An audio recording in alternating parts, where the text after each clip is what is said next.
So what are the risks as you see them? Well, so there are really three issues here, Emily. The first is that TikTok is collecting data, private data, personally identifiable data, internet addresses, location data of individuals. The second issue, and while that's not too unusual because we've seen it with Facebook and other tech platforms, but the second issue is that TikTok is a Chinese company, which means that at any point in time, the Chinese government could turn to TikTok and ask it to hand over all of its information. And why that's important, the third reason, is because we don't know what China would do with that data. There's certainly concerns in the national security circles that it would be used for espionage. But what we know is that China is collecting a lot of data in their breaches, and then also the opportunity to collect it through Chinese companies like TikTok. And just as a hypothetical, if we were to find out that China had breached a company like 23andMe, and we combined the theft of data from a company like 23andMe with the personally identifiable information of a company like TikTok, that would certainly be disturbing. So, as a nation, we don't want to be reacting to something like that. We want to be thinking proactively about how to secure the nation and its citizens. So does that mean you think that 23andMe should be telling its employees to delete the app from their phones? I mean, should all companies be doing this? Should all U.S. citizens be doing this? Well, I certainly think it's something that large companies should be looking at, because what we have to remember is that this really is a supply chain security issue.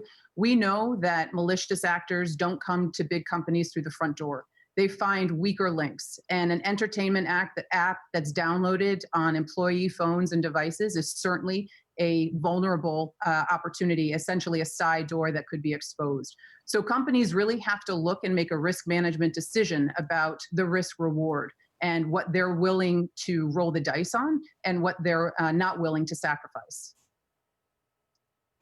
Well, India has banned a number of Chinese apps on grounds of national security concerns. Do you think the U.S. should be banning TikTok as well?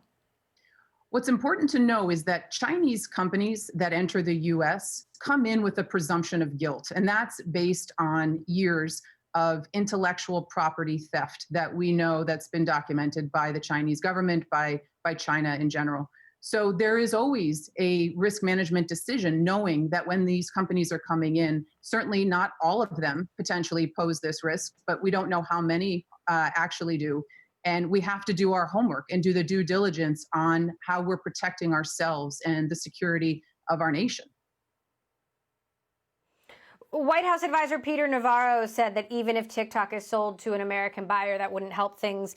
Specifically, he says, because it's going to get worse, quote unquote, we're going to have to give China billions of dollars for the privilege of having TikTok operate on U.S. soil. What's your take? Well, I do think as long as TikTok is a Chinese-owned company, as long as it has its grounding in China, and that the Chinese government, by the rule of law in Beijing, has the ability to access TikTok, that we really have to look again at how we're treating it. And it goes, again, where personal use interferes with company use. And that's really representative of where we are today.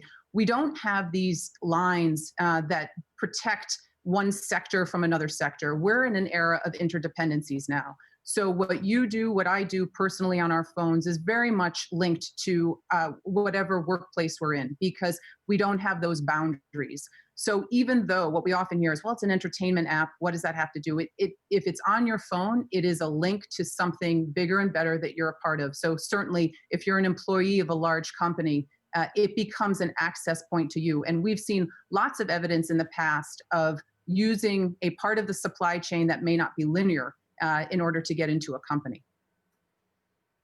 Meantime, you have a view on cyber threats across the board. And as we are, so many of us working from home, we've got a critical U.S. election coming up. What are the biggest cyber threats that you see out there right now?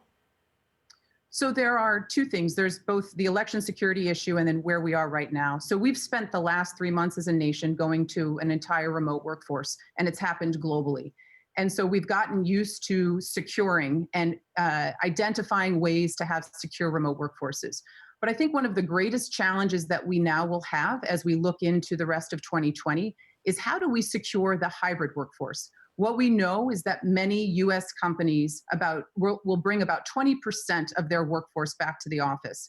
So what that means is you'll have a hybrid environment of people working in a physical secure office and then people working from home.